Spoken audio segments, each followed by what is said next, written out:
I was very desperate for money. I owed a lot of people money. I owed my landlord money. Utilities were shut off.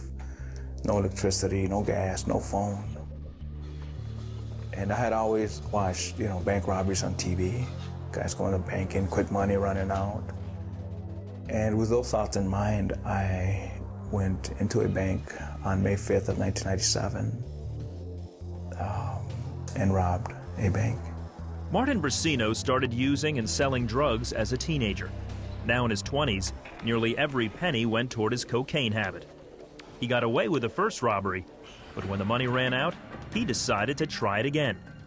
Bank teller Noel Quinones was on duty that day. I see this guy with some type of mask. He had a gun in his hand, and first thing he did was he ordered everybody to hit the floor. Remember, he put his gun over the counter, pointed it at me. He ordered me to give him large bills. He said something like, "I'm not playing, give me the money, give me the money." The only thing he would say was, "Oh my God, Jesus Christ, oh my God, Jesus Christ," over and over and over. Grabbed the money and I ran out the bank. And again, as I ran out the bank, I told myself, "Martin, you did it again, you got away." But this time, a drive-through customer saw Martin get in his car and called the police. I drove to my house on the west side of Grand Rapids. And when I got there, the police had the house surrounded already. I had always feared prison, and I knew if they caught me, I would probably spend a lot of time in prison. He ran away, but he made one stop first. I went to buy more crack cocaine from this guy I used to buy crack from. And we went around the back of the house. And the next thing that happens, I feel a big thump on my head. And they robbed me, they beat me, and they took all the money from the robbery. I couldn't seek help from the hospital because the police were looking for me. And again, I felt so insignificant and like a total failure. I just robbed a bank, the money's gone again. Martin fled to Chicago. He moved in with a relative and assumed a new identity.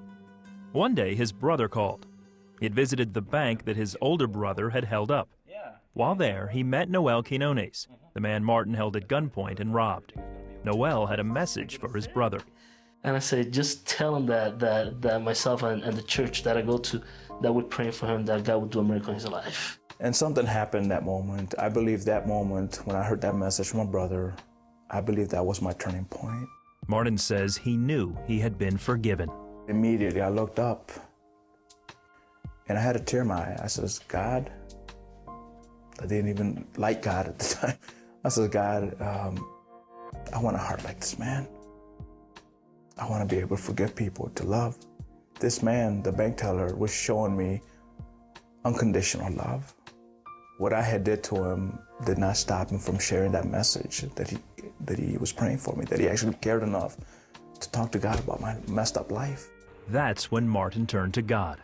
And I says, "God, if you're real, please change my life. I don't have anything to offer you. I'm an addict. I'm a fugitive. No one cares about me anymore. Can you change my life? Can you help me?" I then asked him, "Lord, will you come into my heart? Will you change my life from this point on? And if you do, if this stuff is real, I will live the rest of my life for you. I will serve you."